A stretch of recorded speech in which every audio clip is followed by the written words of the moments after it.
Bismillahirrahmanirrahim. Assalamualaikum warahmatullahi wabarakatuh. Alhamdulillahi wahda, wassalatu wassalamu ala man la nabiyya ba'da. Sahabat ashabul jannah yang dirahmati Allah subhanahu wa ta'ala, pada kesempatan yang baik ini kita akan membahas tentang kisah Nabi Nuh alaihi salatu wassalam. Dijelaskan dalam kisah Nabi Adam alaihi salatu wassalam, ada sebagian dari keturunan Nabi Adam yang terkenal mereka adalah orang-orang yang soleh. Siapa nama-nama mereka telah dijelaskan oleh Allah dalam surah Nuh. La tazarunna alihatakum wa la tazarunna waddan wa la suwa'an wa la yaghutsa wa yauqa wa nasr. Nama-nama ini adalah nama-nama orang-orang yang soleh keturunannya Nabi Adam alaihi salatu wassalam. Wad, Suwa, Yagus, Ya'uq, dan Nasr. Mereka terkenal di zamannya orang para ahli ibadah dan yang paling menonjol di kalangan mereka semua. Jadi meninggallah mereka ini, orang-orang soleh ini meninggal dan mereka pun sedih. Saat 5 orang keturunan Nabi Adam ini meninggal semuanya, meninggal dunia, kemudian datanglah syaiton. Lihat bagaimana syaiton-syaiton ini ambil andil, diberi kemampuan oleh Allah untuk menjelma sebagai manusia, untuk menyesatkan anak cucu Adam. Datanglah syaitan ini menggoda anak cucu Nabi Adam. Mereka mengatakan kepada generasi yang hidup pada waktu itu, "Hei, ini orang-orang yang meninggal ini adalah orang-orang yang soleh. Masa kalian mau melupakan mereka begitu saja? Harusnya kalian bikin patungnya, agar kalau kalian futur, iman kalian sedang turun, kalian lihat patungnya orang-orang soleh ini, agar kalian ingat kembali untuk melakukan ketaatan kepada Allah subhanahu wa ta'ala." Akhirnya kemudian dibuatlah patung dalam bentuk orang-orang soleh ini. Ada patung yang sedang sholat, ada patung yang sedang bersedekah, pokoknya dibuat macam-macam patung yang sedang beribadah, supaya kalau lihat patung-patung ini ingat kepada perintah keluarga Wad untuk beribadah kepada Allah. Awalnya memang baik, semua dimulai dari yang baik-baik. Tapi kemudian ketika generasi pada zaman ini meninggal dunia, kemudian datang generasi selanjutnya, maka syaitan datang lagi dan mengatakan, "Kenapa kalian tidak datang ke sini? Kalian hormati dong ini. Ini orang-orang soleh, jangan cuma dianggap patung." Lihat bagaimana syaitan ini menyesatkan anak cucu Adam, khutuwa, selangkah demi selangkah. Makanya Allah mengatakan, "Wala tattabi'u khutuwati syaiton." Janganlah kalian mengikuti langkah-langkah syaiton. Jadi setiap mereka lewat patung itu, mereka selalu pamitan sama patung-patung itu. Terus demikian, terus mereka melakukan itu, dan terus seperti itu. Kemudian meninggal generasi ini, datang generasi yang selanjutnya, gak tahu apa-apa tuh mereka. Kemudian syaitan datang lagi menjelma menjadi manusia dan mengatakan, "Aku ini hidup di zaman bapak kalian dan di zaman kakek kalian, dan aku tahu maksud mereka membuat patung-patung itu." Mulailah kemudian mereka bertanya-tanya, apa maksudnya? Maka syaitan mengatakan, "Sesungguhnya maksud dari bapak dan nenek moyang kalian itu membuat patung-patung itu untuk mendekatkan diri kepada Allah yang dijadikan perantara." Disinilah terjadi kesyirikan, namanya syirik wasilah. Ini syirik yang pertama, syirik wasilah, menjadikan Allah itu perantara. Kemudian mereka beralasan karena keluarga Wad ini keluarga orang-orang soleh, sementara mereka itu para pembuat dosa, tidak layak langsung berdoa kepada Allah, sehingga harus memerlukan orang-orang soleh yang dekat dengan Allah. Maka terjadilah kesyirikan di mana-mana. Mulailah mereka menyembah patung, dan disinilah berhasil syaitan menyesatkan anak cucu Adam dalam bab akidah. Ketika kemudian manusia mulai menyimpang akidah mereka, maka Allah Subhanahu wa Ta'ala mengutus seorang Rasul yang namanya diabadikan dalam Al-Quran, bahkan dijadikan satu nama dalam Al-Quran, yaitu surah Nuh. Rasul pertama yang diutus Allah Subhanahu wa Ta'ala namanya Nuh alaihi salatu wassalam. Ini Rasul pertama. Sebelumnya belum ada Rasul. Sebelumnya hanya para nabi saja. Idris, Syed, Adam, ini nabi. Dari sinilah Syekh Nasiruddin Al-Albani rahimahullah ta'ala membuat definisi tentang perbedaan nabi dan rasul. Kata beliau, adapun nabi itu diutus kepada umat yang belum ada penyimpangan dalam bab akidah. Adapun rasul diutus kepada umatnya yang antara akidah rasul dengan umatnya itu bertentangan. Maka inilah definisi yang didefinisikan oleh Syekh Nasiruddin Al-Albani, dan ini pendapat yang betul. Karena banyak para ulama ketika membedakan para nabi dan rasul, ada yang mengatakan nabi itu diutus kepada kaumnya saja, sedangkan rasul diutus kepada umat manusia.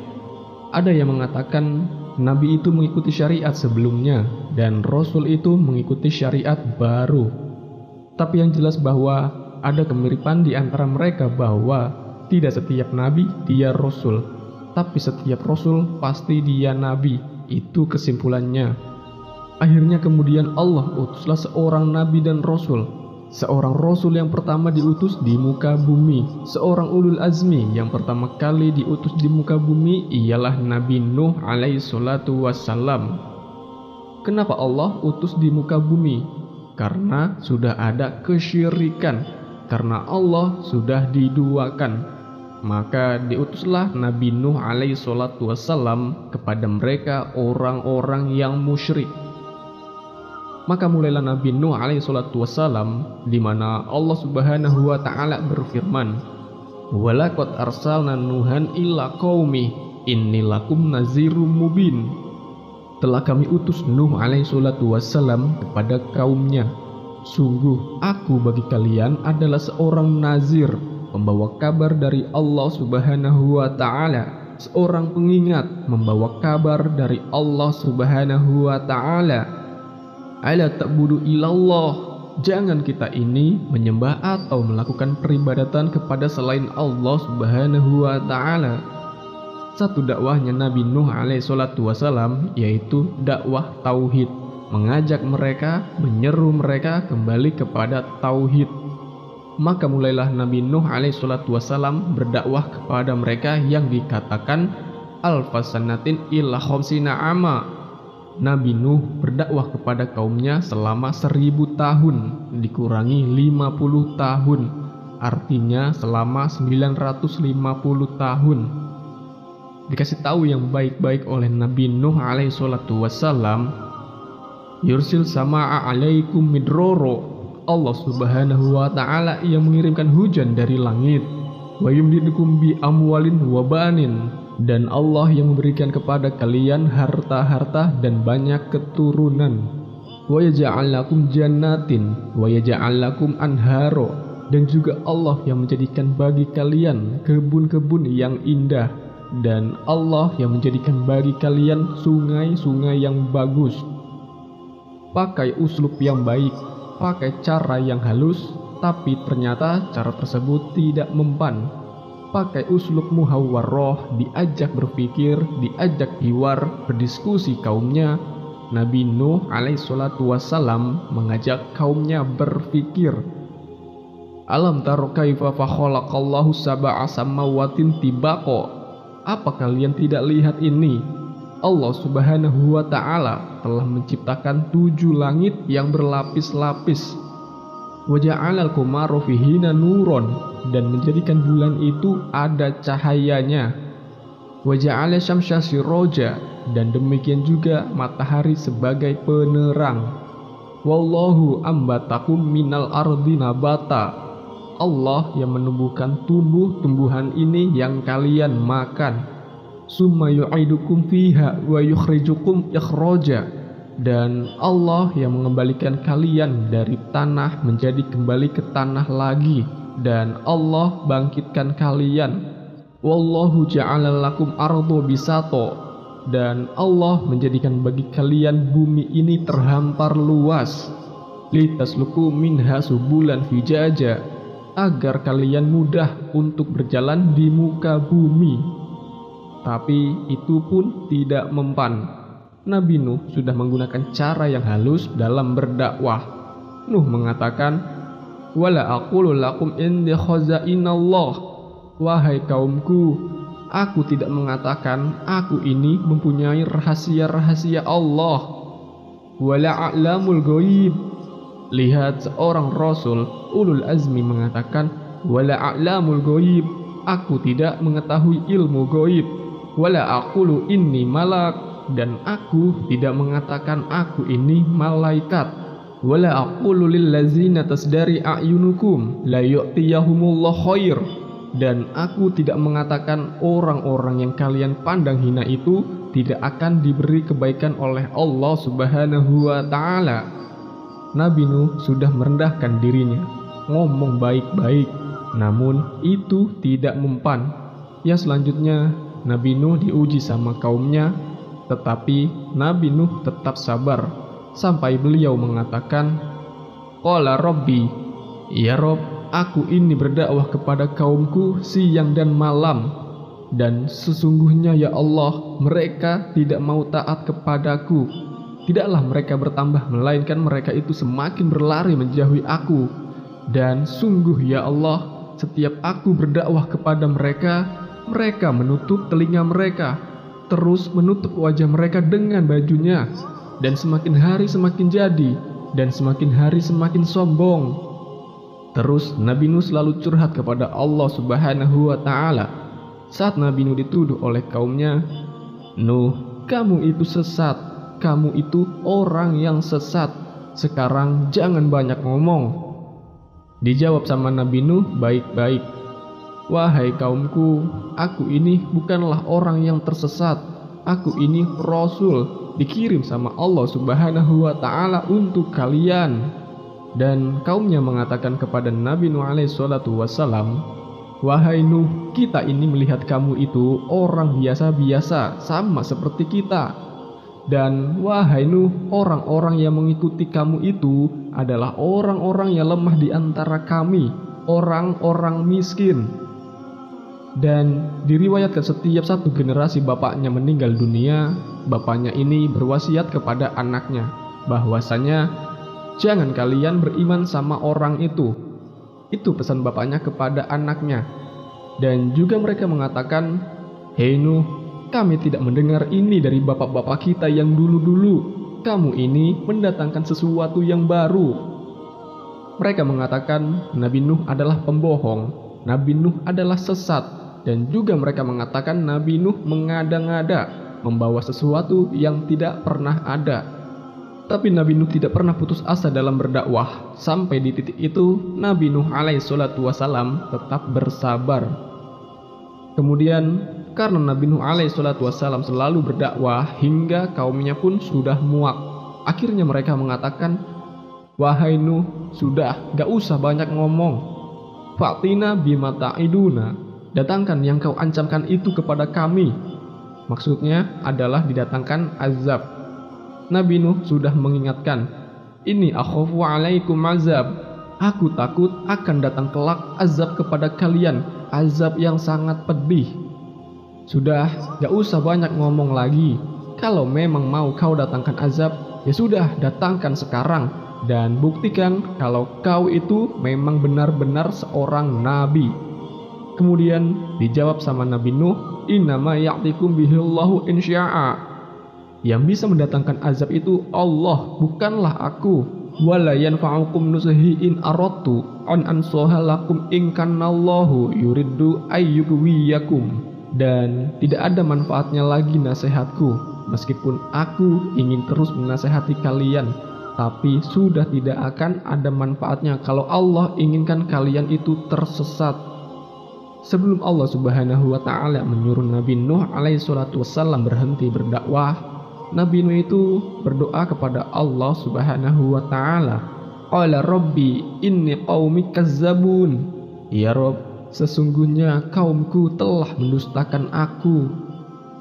Fafta baina wa bainahum fathan wa nazzini wa mamma'iyya minal mu'minin. Maka kasih aku jalan keluar ya Allah dari mereka-mereka yang tidak mau beriman ini, dan selamatkan aku dan orang-orang yang beriman bersamaku. Sampai di sini dakwahnya Nabi Nuh alaihi salatu wassalam. Kemudian Allah menyuruh Nabi Nuh untuk berhenti berdakwah. Wahai Nuh, selesai sudah, tutup buku dakwahnya. Wa uhiya illa Nuh annahu la yu'mina min qaumika illa man qad amana fala tabta'is bima kanu yaf'alun. Wahai Nuh, sungguh tidak akan ada lagi dari kaummu yang beriman kecuali yang sudah beriman, dan jangan kau hiraukan lagi apa yang mereka perbuat.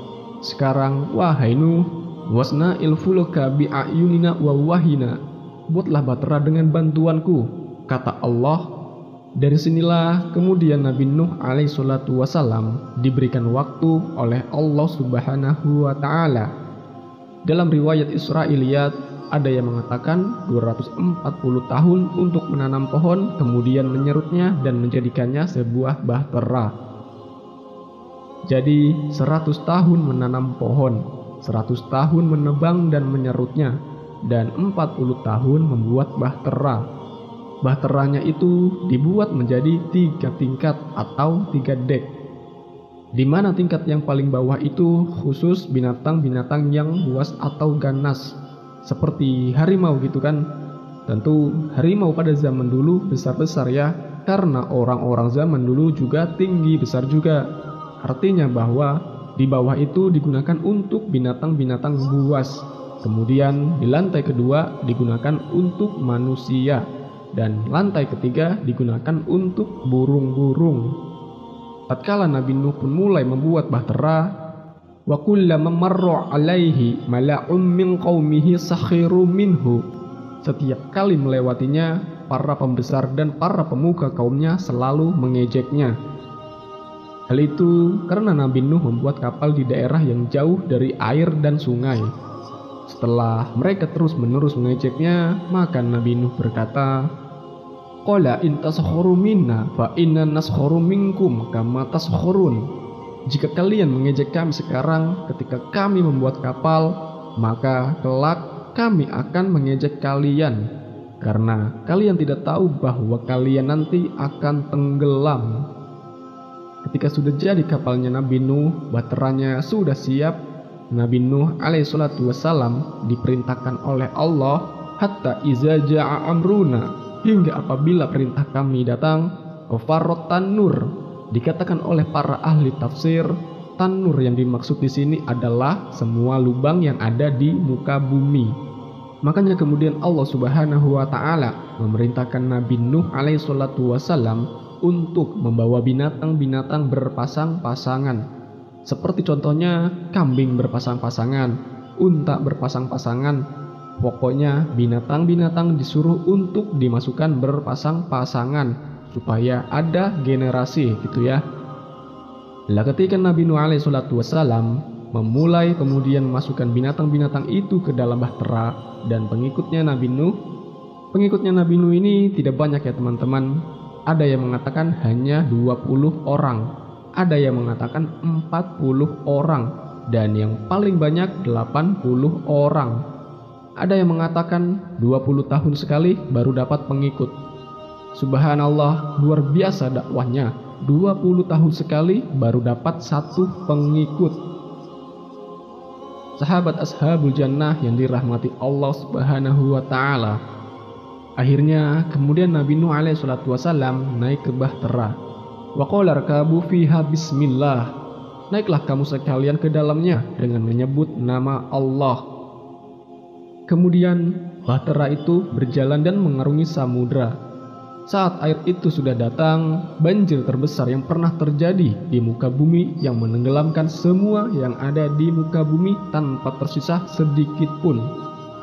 Kemudian Nabi Nuh alaihi salatu wassalam mengangkat tangannya dan berdoa, Ya Allah, wahai Tuhanku, jangan engkau sisakan di atas muka bumi ini.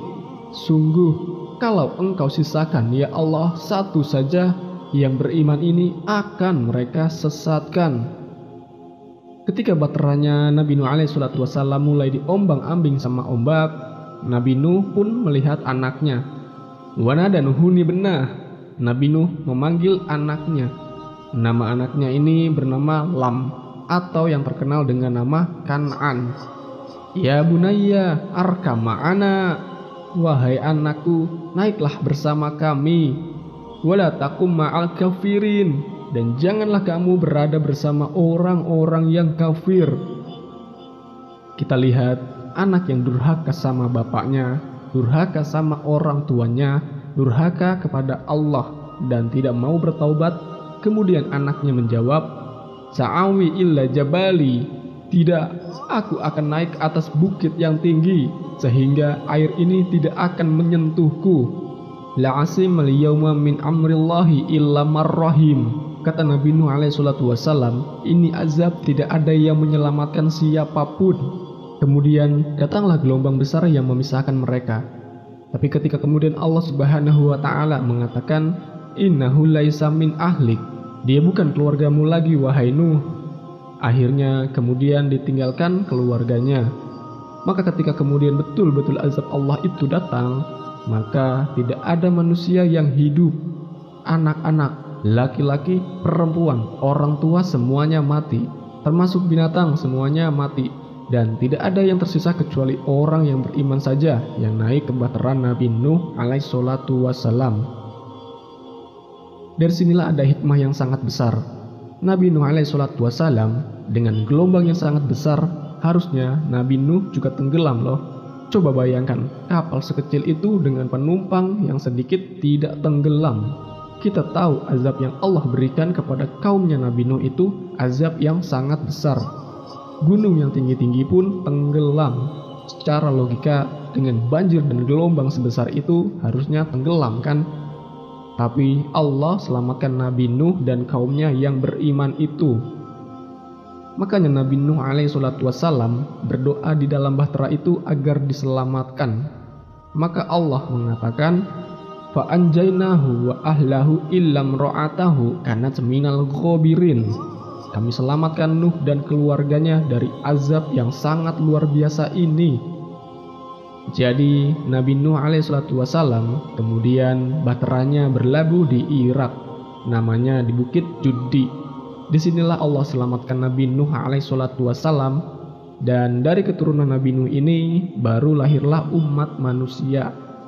Dari keturunan Sam, Ham dan Yafid, maka lahirlah keturunan manusia. Makanya Nabi Nuh disebut Abul Bashar Rijani, bapak manusia kedua. Kalau Nabi Adam, bapak manusia pertama. Kalau Nabi Nuh, bapak manusia kedua. Kenapa? Karena tidak ada manusia kecuali dari keturunan 3 putra Nabi Nuh alaihissalatu wassalam. Inilah di antara sejarah ringkas kisah Nabi Nuh alaihissalatu wassalam. Semoga bermanfaat dan semoga kita dapat mengambil hikmah dari kisah ini. Akhirul kalam, subhanakallahumma wa bihamdika asyhadu alla ilaha illa anta astaghfiruka wa atubu ilaik. Wassalamualaikum warahmatullahi wabarakatuh.